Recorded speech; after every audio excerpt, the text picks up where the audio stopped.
Imagina una mujer tan despiadada que mató a 3 de sus propios esposos. Tan violenta que ordenaba asesinatos mientras amamantaba a su hijo recién nacido. Tan innovadora criminalmente que inventó los sicarios en motocicleta, una táctica que cambiaría para siempre el narcotráfico mundial. Una mujer que controlaba un imperio de $2.000 millones y que era responsable de más de 200 asesinatos documentados.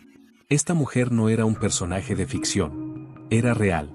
Y durante 2 décadas aterrorizó las calles de Miami convirtiendo la ciudad en un campo de batalla empapado de sangre. Su nombre era Griselda Blanco, pero el mundo la conocería por muchos otros nombres. La Madrina. La Reina de la Cocaína. La Viuda Negra. La mujer más peligrosa que jamás haya existido en el mundo del narcotráfico.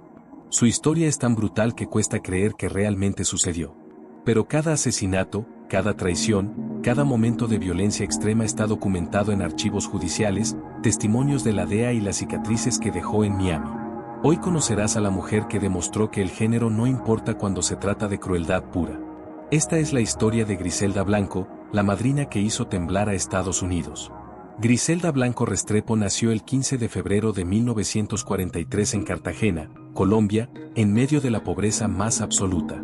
Su madre, Ana Lucía Restrepo, era una mujer alcohólica y abusiva que parecía incapaz de cualquier forma de amor maternal. Su padre abandonó a la familia cuando Griselda era apenas una niña, dejándolas a su suerte en uno de los barrios más peligrosos de Cartagena.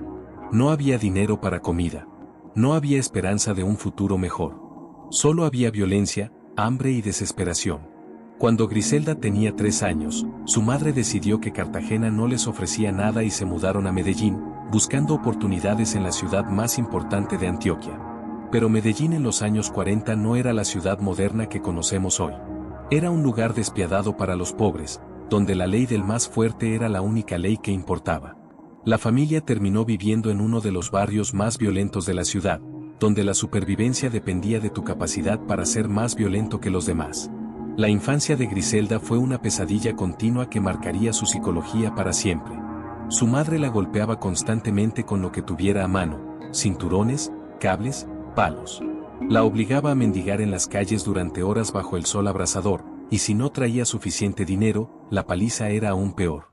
La dejaba sola durante días mientras se emborrachaba en cantinas baratas, dejando a Griselda encerrada en un cuarto oscuro sin comida ni agua. Pero algo en Griselda era fundamentalmente diferente a otros niños que sufrían abusos similares. Mientras la mayoría se quebraban, se volvían sumisos o desarrollaban traumas paralizantes, Griselda desarrolló algo mucho más oscuro. Se endureció hasta convertirse en algo casi inhumano. No lloraba cuando la golpeaban. No suplicaba. Solo observaba con ojos fríos y calculadores, memorizando cada humillación, cada dolor, prometiéndose en silencio que algún día nadie volvería a tener poder sobre ella. A los 11 años, Griselda Blanco cometió su primer crimen violento documentado.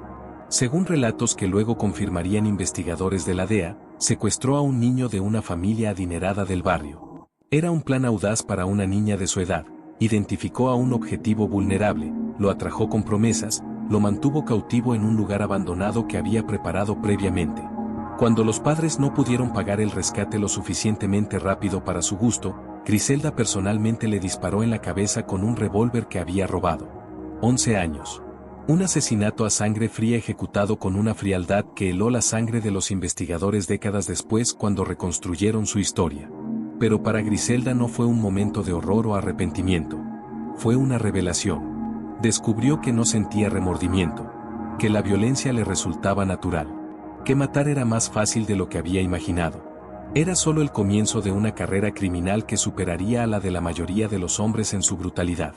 Durante su adolescencia, Griselda se involucró en todo tipo de actividades criminales en las calles de Medellín. Robos a mano armada donde no dudaba en disparar si alguien se resistía. Estafas elaboradas que demostraban una mente calculadora y paciente. Prostitución en burdeles donde aprendió a manipular hombres con el mismo pragmatismo con que más tarde manejaría imperios criminales. Pero ella no era una criminal común de barrio. Era diferente. Observaba. Aprendía. Planificaba. Entendía instintivamente que el crimen era un negocio y que para tener éxito necesitaba ser más despiadado, más inteligente y más innovador que todos los demás. A los 13 años conoció a su primer esposo, Carlos Trujillo, un falsificador de documentos de mediano nivel que operaba en Medellín. Carlos era mayor que ella, experimentado en el mundo criminal, y vio en la joven Griselda algo especial, una frialdad y una inteligencia que superaban su edad.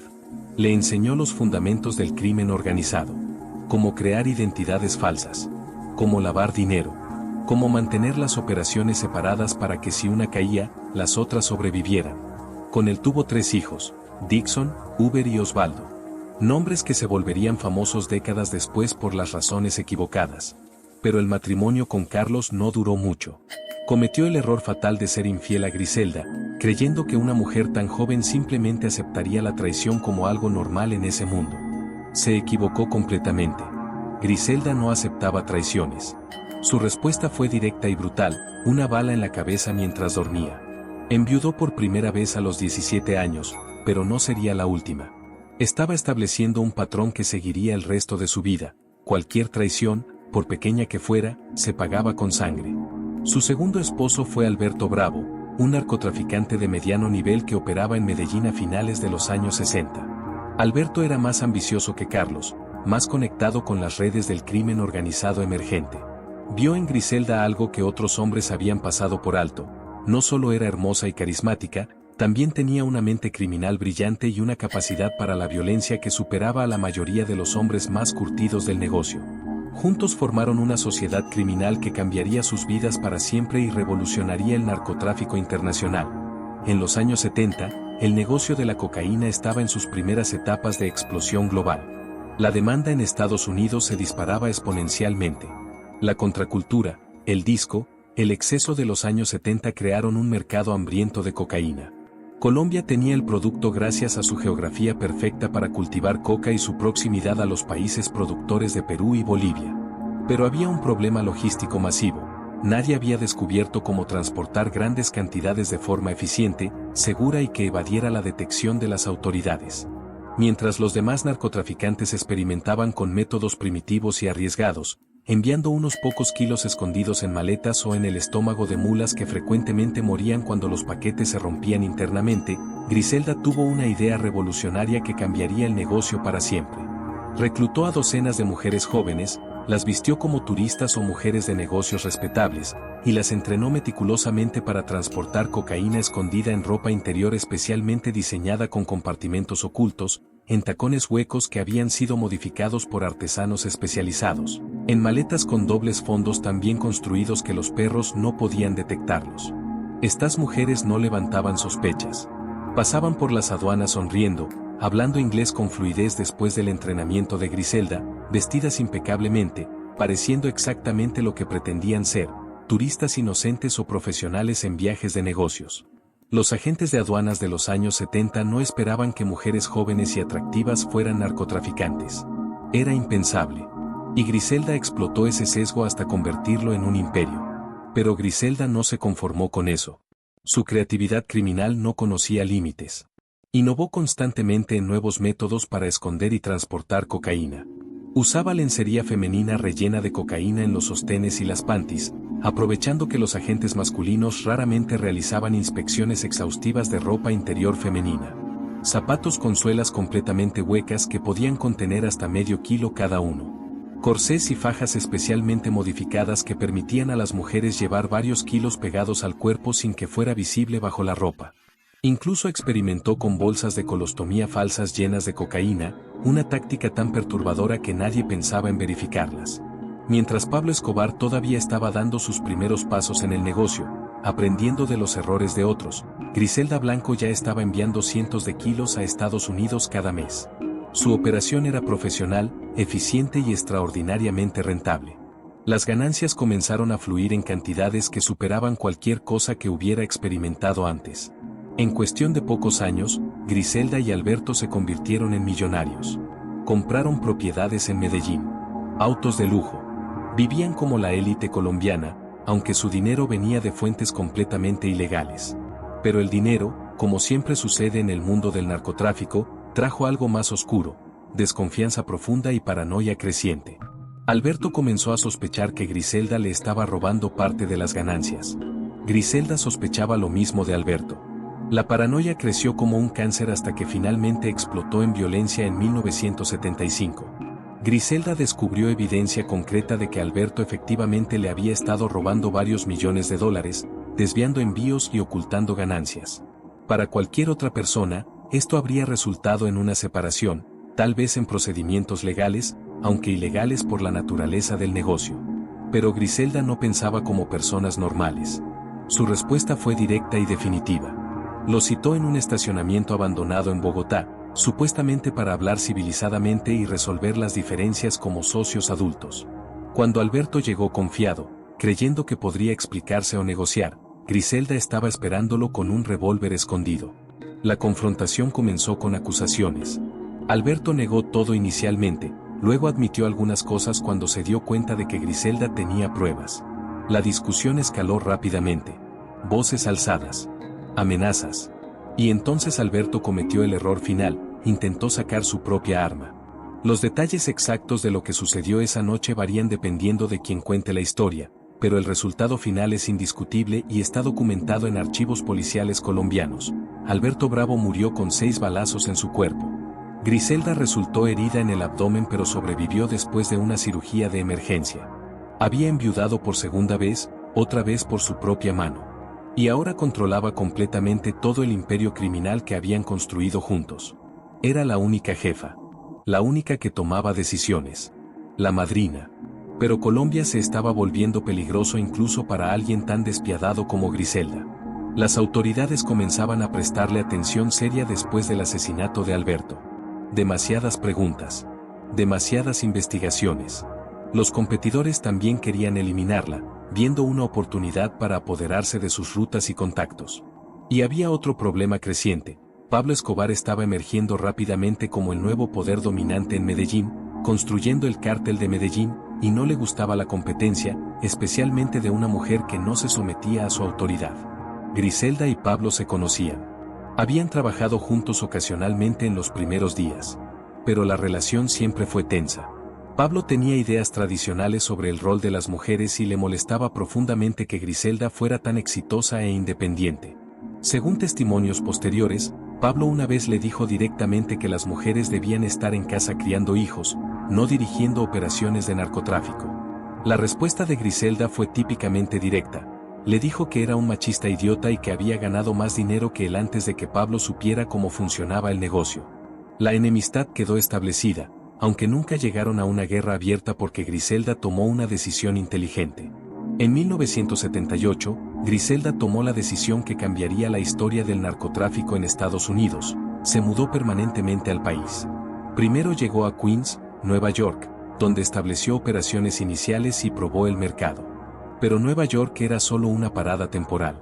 Su verdadero destino, el lugar donde construiría su imperio más sangriento y rentable, era Miami, Florida. Miami en los años 70 era una ciudad en transformación dramática. La población cubana crecía exponencialmente después de la revolución castrista. El dinero fluía desde América Latina. El turismo explotaba. La ciudad se estaba convirtiendo en la puerta de entrada entre América Latina y Estados Unidos. Era el lugar perfecto, casi diseñado por el destino, para establecer una red masiva de distribución de cocaína. Y Griselda lo entendió antes que nadie. En 1978 se estableció permanentemente en Miami y comenzó a construir lo que se convertiría en el imperio de narcotráfico más violento que Estados Unidos había visto hasta ese momento. No llegó sola ni desprotegida. Trajo consigo a sus 3 hijos mayores, ya todos adultos y entrenados en el negocio familiar. Reclutó a un ejército completo de sicarios colombianos, hombres curtidos en las violentas calles de Medellín que no tenían escrúpulos morales ni miedo a matar. Pero estos no eran sicarios comunes. Griselda los entrenó personalmente en tácticas que nadie había visto antes en suelo estadounidense. La más famosa y mortífera de estas tácticas era el asesinato en motocicleta. La técnica era simple en concepto pero devastadoramente efectiva en ejecución. 2 sicarios en una motocicleta, generalmente una deportiva rápida y maniobrable, se acercaban al objetivo en plena calle, a plena luz del día. El conductor se encargaba de la navegación y la escape. El pasajero sacaba una pistola, generalmente una Uzi o una Mac-10, armas automáticas que podían disparar docenas de balas en segundos, y vaciaba el cargador completo en el objetivo. Antes de que alguien pudiera reaccionar, Antes de que los testigos procesaran lo que estaba sucediendo, la motocicleta desaparecía en el tráfico de Miami. Era rápido. Era eficiente. Era absolutamente aterrador. Y Griselda lo había perfeccionado durante años en Colombia antes de importarlo a Estados Unidos. Miami nunca había visto algo así. La policía estaba completamente desorientada y sobrepasada. No tenían protocolos para este tipo de violencia. Sus tácticas tradicionales de investigación criminal eran inútiles contra sicarios que desaparecían en segundos. Los testigos estaban demasiado aterrorizados para hablar. Y los asesinatos comenzaron a multiplicarse a un ritmo alarmante. Competidores que intentaban establecerse en el mercado de Miami. Informantes que habían hablado con la policía. Distribuidores que se quedaban con dinero. Empleados que mostraban el más mínimo signo de deslealtad. Cualquiera que se interpusiera en el camino de Griselda o que representara la más mínima amenaza terminaba acribillado en plena calle. Los cuerpos aparecían en estacionamientos, en calles residenciales, fuera de restaurantes, en centros comerciales. Miami estaba siendo convertida sistemáticamente en una zona de guerra. Pero Griselda no solo innovó en métodos de asesinato. También revolucionó completamente la distribución de cocaína en Estados Unidos.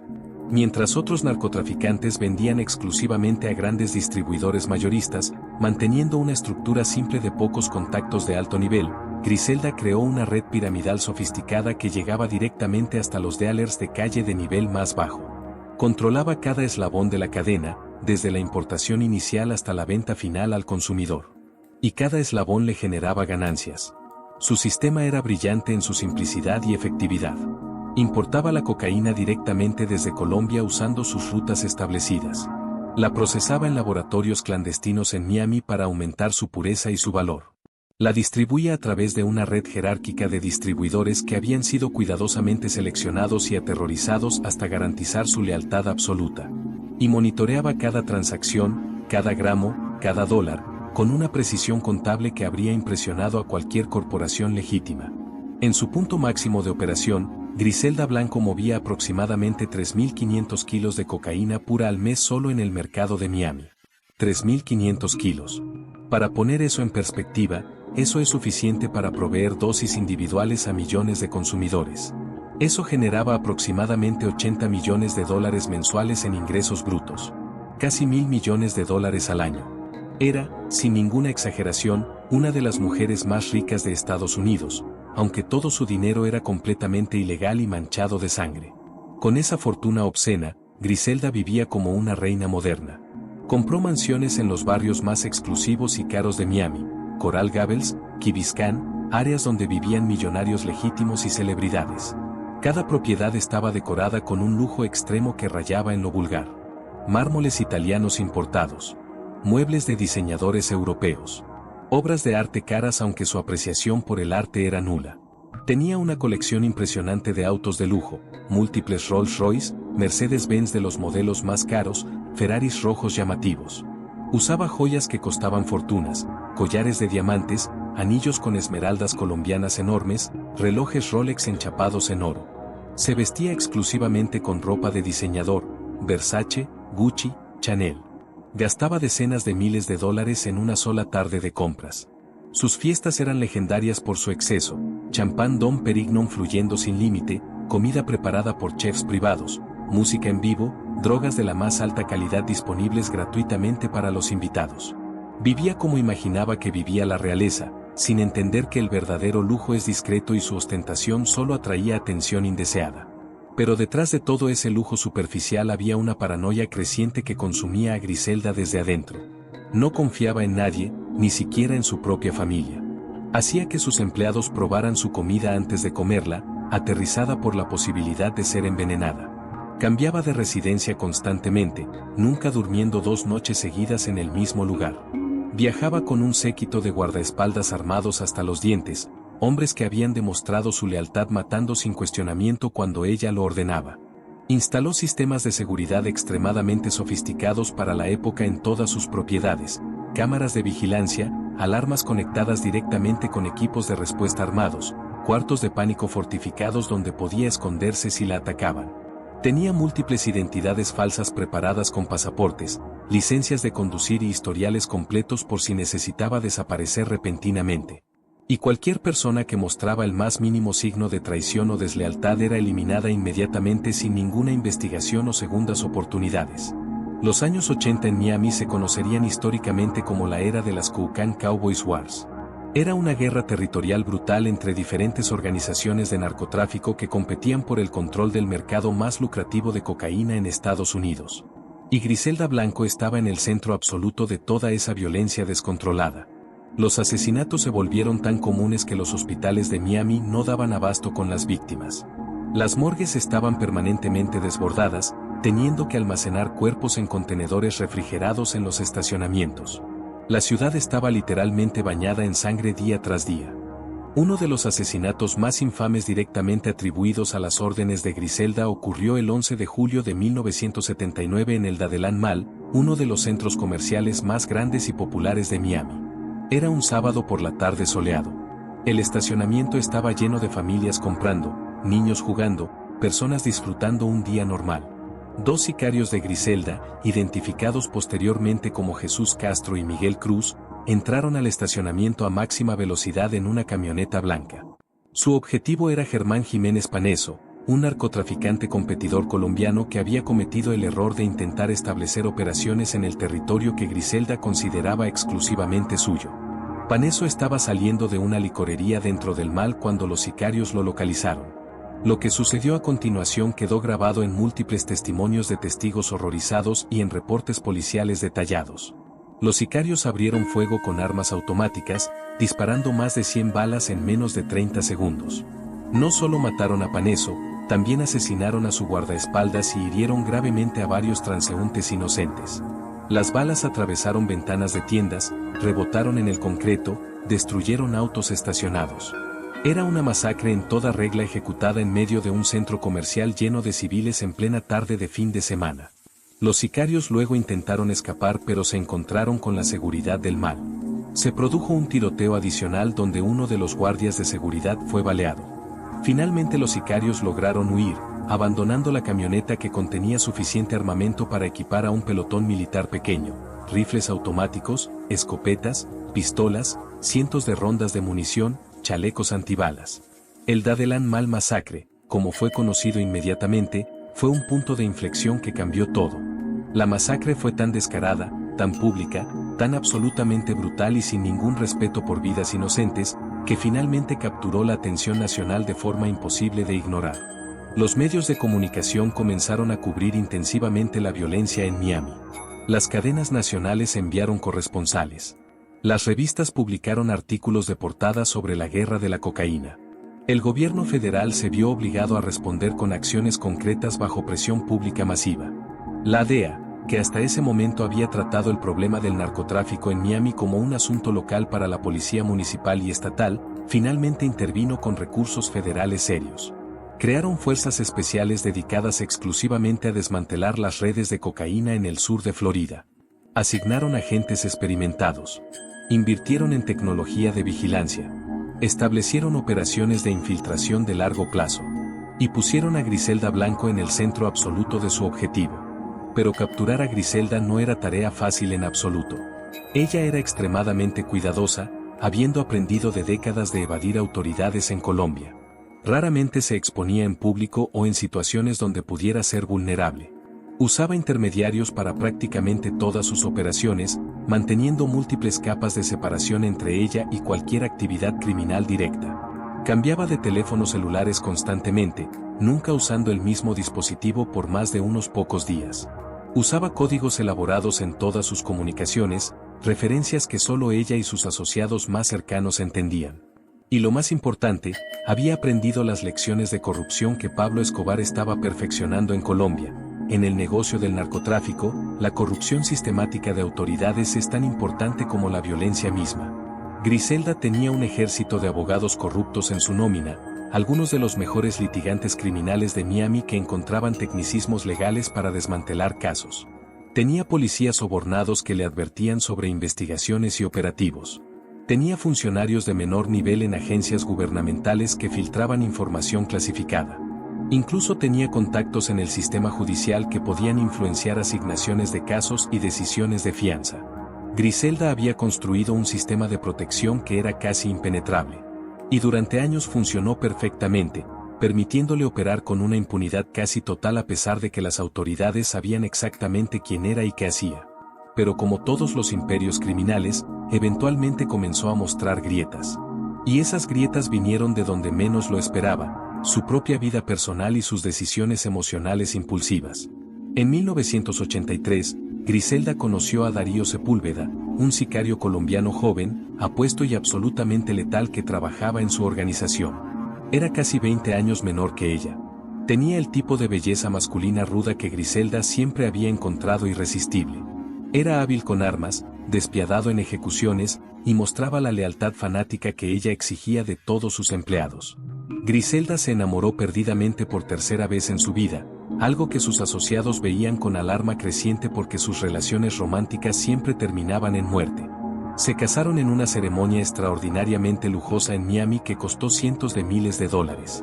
Griselda usó un vestido de diseñador que había sido hecho especialmente para ella en París.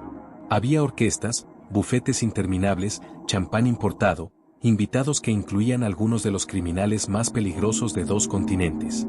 Era una celebración obscena del poder criminal disfrazada de boda tradicional. Y en 1984 tuvieron un hijo al que Griselda nombró, sin ningún sentido de ironía o sutileza, Michael Corleone Blanco. Sí, lo nombró literalmente como el personaje principal de El Padrino. Ese detalle por sí solo demuestra cuán profundamente Griselda estaba inmersa en la romantización de la vida criminal, viendo películas de mafia como instructivos en lugar de entretenimiento. Para ella, El Padrino no era una advertencia sobre las consecuencias de la violencia y la corrupción. Era un manual de operaciones y un ideal a alcanzar. Su hijo llevaría ese nombre como un estandarte de la dinastía criminal que ella imaginaba estaba construyendo. Pero como todos sus matrimonios anteriores, este también estaba destinado a terminar en tragedia sangrienta. Darío eventualmente cometió el error imperdonable de intentar divorciarse de Griselda y llevarse a Michael con él de regreso a Colombia. Sus razones eran parcialmente comprensibles. La violencia en Miami se estaba intensificando peligrosamente, las autoridades se acercaban cada vez más, y Darío temía por su propia vida y la de su hijo. Pero Griselda interpretó sus acciones como la peor traición posible. Para ella, intentar quitarle a su hijo no era un acto de paternidad responsable tratando de proteger al niño. Era un robo, una traición, un ataque directo contra ella. Y Griselda no perdonaba traiciones. Su respuesta fue predecible para cualquiera que conociera su historia. En 1983, apenas meses después de su intento de huir con Michael, Darío Sepúlveda fue asesinado en Medellín por sicarios enviados específicamente por Griselda. Los detalles del asesinato fueron particularmente brutales incluso para los estándares de violencia del narcotráfico. No fue una ejecución rápida. Fue tortura prolongada diseñada para enviar un mensaje a cualquier otro que considerara traicionar a Griselda. Darío fue secuestrado, torturado durante horas, y finalmente ejecutado con múltiples disparos. Su cuerpo fue dejado en un lugar público como advertencia. Griselda había enviudado por tercera vez. 3 esposos. 3 asesinatos. Un patrón imposible de ignorar que ganó uno de sus apodos más oscuros, la Viuda Negra. Para mediados de los años 80, la presión sobre Griselda era absolutamente insoportable y crecía cada día. La DEA había construido un caso masivo y detallado contra ella, resultado de años de investigación paciente y meticulosa. Tenían informantes dentro de su organización, empleados de nivel bajo que habían sido volteados con promesas de protección y reducción de sentencias. Tenían escuchas telefónicas que, aunque Griselda cambiaba de teléfonos constantemente, eventualmente capturaron suficientes conversaciones comprometedoras. Tenían evidencia física de múltiples asesinatos donde las huellas digitales llevaban directamente a su organización. Tenían registros financieros que mostraban el movimiento de millones de dólares imposibles de explicar legítimamente. El cerco se estaba cerrando lentamente pero inexorablemente. Griselda lo sabía. Sus instintos de supervivencia, afinados durante décadas de vida criminal, le advertían que el final estaba cerca. Comenzó a hacer preparativos para huir. Movió dinero a cuentas internacionales inaccesibles. Estableció identidades alternativas. Preparó planes de escape a países sin tratados de extradición con Estados Unidos. Pero estaba actuando demasiado tarde.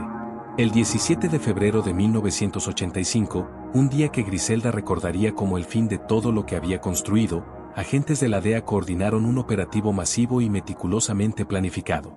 Griselda no estaba en Miami ese día. Se había mudado temporalmente a Irvine, California, creyendo que un cambio de ubicación le daría más seguridad. Estaba equivocada. La DEA sabía exactamente dónde estaba, habiendo seguido sus movimientos durante semanas. Los agentes rodearon su casa a primera hora de la mañana. Entraron con órdenes judiciales perfectamente preparadas. Y finalmente, después de casi una década de violencia descontrolada, arrestaron a Griselda Blanco. La encontraron con varios kilos de cocaína en su posesión inmediata y suficiente evidencia documental y física para acusarla de múltiples cargos serios de conspiración para traficar drogas a nivel federal.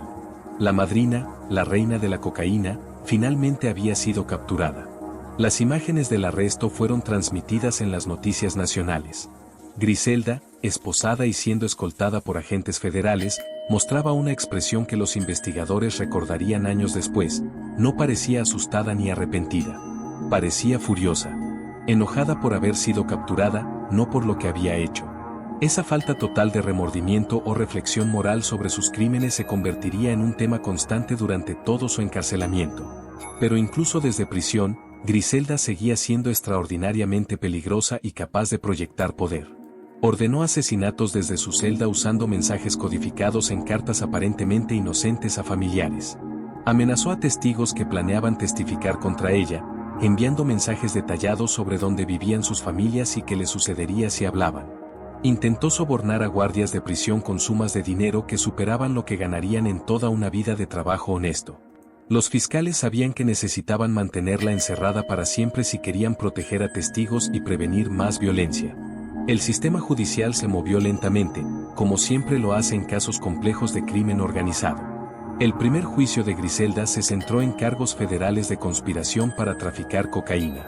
La evidencia era abrumadora, testigos que detallaban las operaciones, registros financieros que mostraban el lavado de dinero, escuchas telefónicas donde discutía envíos. En 1985, Griselda fue condenada a 15 años de prisión federal por estos cargos iniciales. Pero 15 años era solo el comienzo. Las autoridades en Florida tenían algo mucho más serio esperándola, 3 acusaciones de asesinato en primer grado con circunstancias agravantes. Si era condenada en estos cargos, enfrentaría casi con certeza la pena de muerte.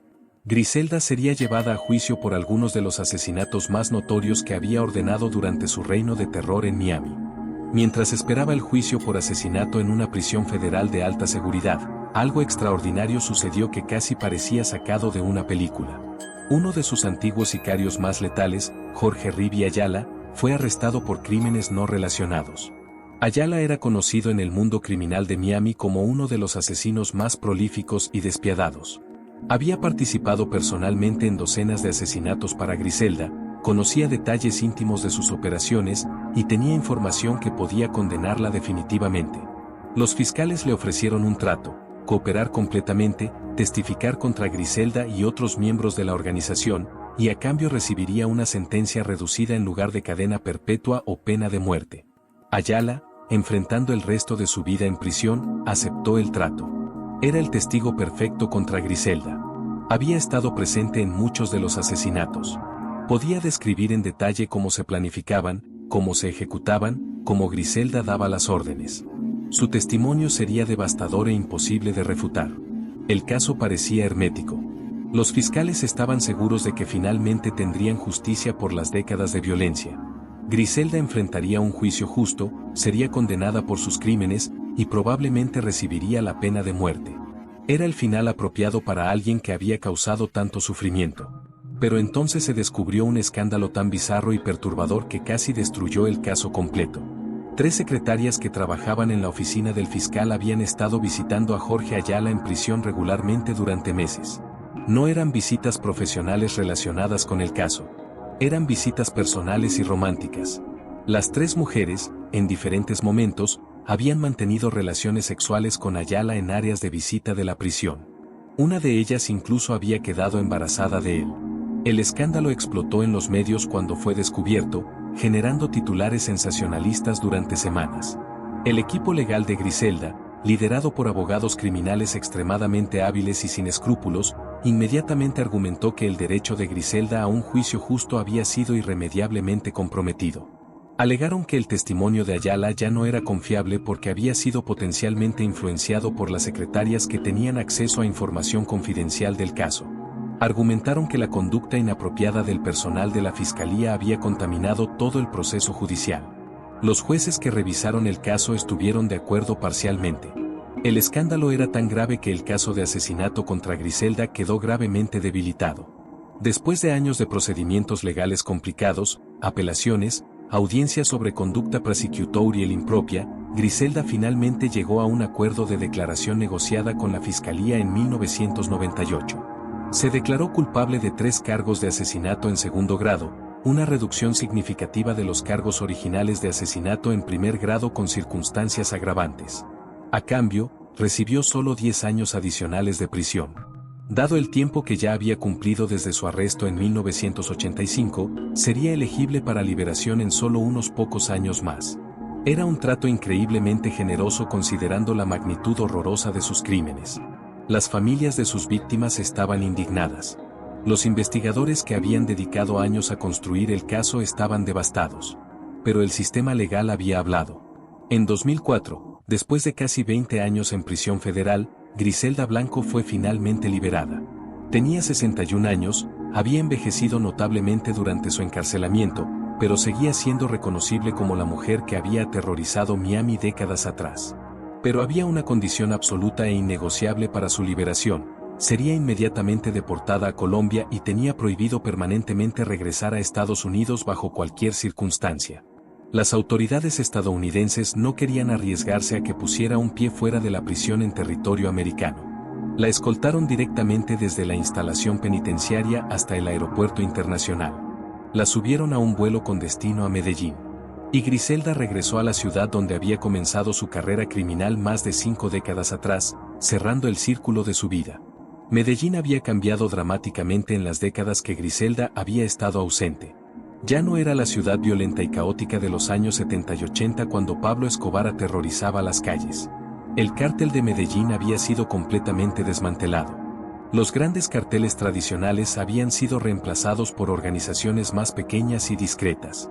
La ciudad estaba experimentando una transformación hacia la legitimidad, invirtiendo en infraestructura, educación, intentando dejar atrás su pasado sangriento. Griselda intentó vivir una vida relativamente tranquila y anónima. Se instaló en un barrio de clase media en la zona de Belén, un área residencial sin ninguna característica particularmente notable. Vivía modestamente, al menos en comparación con el lujo extremo que había conocido en su apogeo criminal. No tenía guardaespaldas visibles. No ostentaba riqueza. Parecía simplemente una mujer mayor retirada, alguien que pasaría desapercibida en cualquier vecindario. Pero su pasado la seguía persiguiendo como una sombra oscura e ineludible. Había hecho demasiados enemigos durante décadas de violencia descontrolada.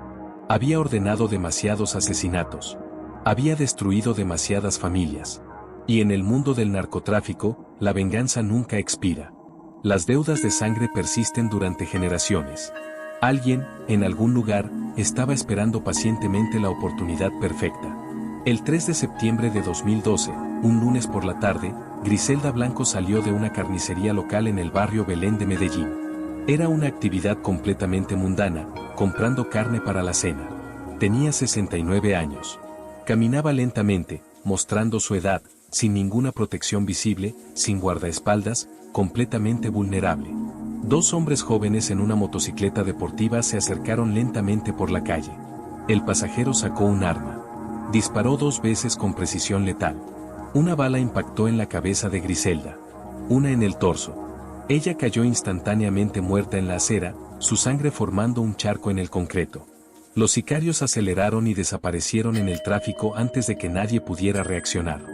Fue una ejecución profesional, rápida, eficiente. Exactamente como los cientos que Griselda había ordenado durante su vida. La ironía era brutal, poética y absolutamente perfecta en su simetría. La mujer que había inventado los asesinatos en motocicleta, que había perfeccionado esa táctica y la había usado para aterrorizar a Miami durante años, murió exactamente de la misma forma. Los sicarios habían usado su propia innovación criminal contra ella. Era como si el universo hubiera cerrado el círculo de la forma más apropiada y justa posible. Lo que Griselda había creado eventualmente regresó para destruirla. Su funeral fue pequeño, discreto, casi privado. A diferencia de Pablo Escobar, cuyo funeral atrajo a miles de personas, tanto admiradores como curiosos, el de Griselda fue íntimo y poco notado. Solo unos pocos familiares cercanos y viejos asociados asistieron. No hubo procesiones masivas por las calles. No hubo multitudes llorando. La madrina había muerto. Como finalmente había vivido, violentamente. Y el mundo del narcotráfico apenas se inmutó, continuando sus operaciones sin pausar ni un momento. El legado de Griselda Blanco es complejo, perturbador y absolutamente aterrador cuando se examina completamente. Fue una verdadera pionera en un mundo tradicionalmente dominado completamente por hombres. Demostró de forma irrefutable que las mujeres podían ser tan despiadadas, tan violentas, tan estratégicamente brillantes y tan exitosas financieramente en el narcotráfico como cualquier hombre. Pero ese logro, si puede llamarse así, está construido sobre literalmente cientos de cadáveres y un sufrimiento incalculable. Griselda fue responsable directa o indirectamente de al menos 200 asesinatos documentados oficialmente.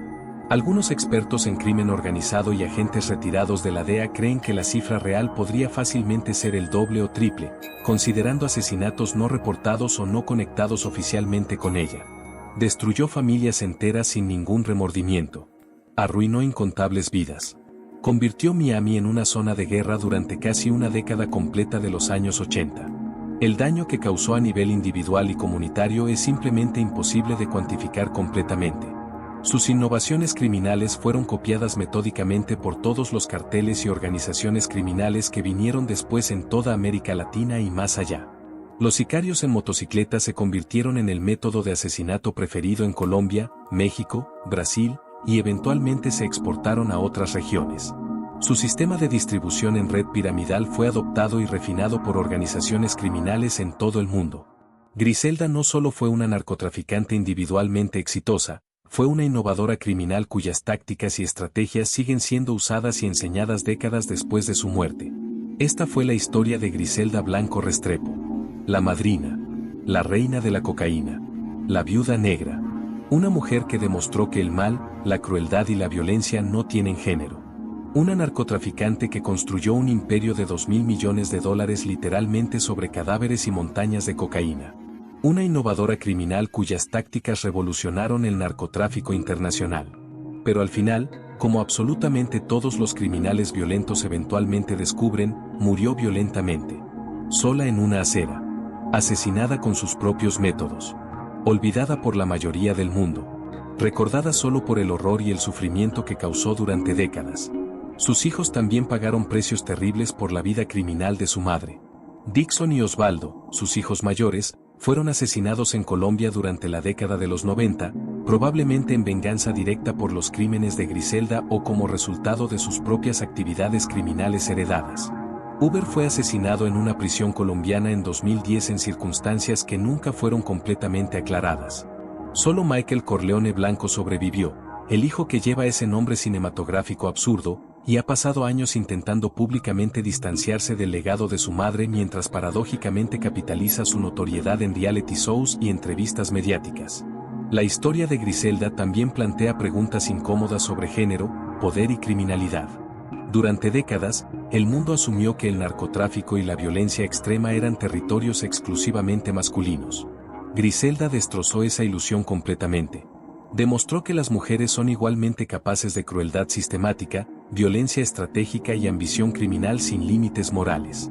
No era víctima de circunstancias. No era forzada por hombres a participar en el crimen. Era la arquitecta principal de su propio imperio de terror. Esta realidad es perturbadora porque desafía narrativas cómodas sobre la naturaleza humana y el género. Preferimos creer que las mujeres son inherentemente más pacíficas, más empáticas, menos propensas a la violencia extrema. Griselda prueba que eso es simplemente falso.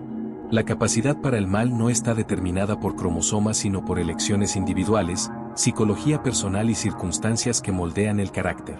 Hoy en día, Griselda Blanco es casi un personaje mítico en la cultura popular del narcotráfico. Hay películas sobre ella con actrices famosas interpretándola. Documentales detallados analizan cada aspecto de su vida criminal. Series de televisión dramatizan sus crímenes.